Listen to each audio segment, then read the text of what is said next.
How to play Roblox on Xbox Series S or X.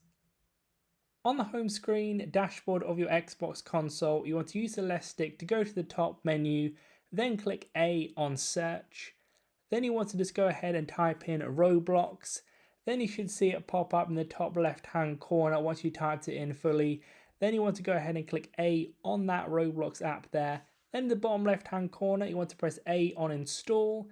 Then you should see there that it will install. It should only take a few seconds. It's actually quite a quick download and install, but for you potentially it might take a bit longer. Then once it's done, just go ahead and click A on the Roblox game. Then in this section here, it should open up, or go to the game section if it doesn't work for you directly. Then you will be able to log in or sign up to a new Roblox account. You can do what you want there. Then you'll be able to play Roblox within there. Leave a like on the video if it helped and subscribe for more helpful videos.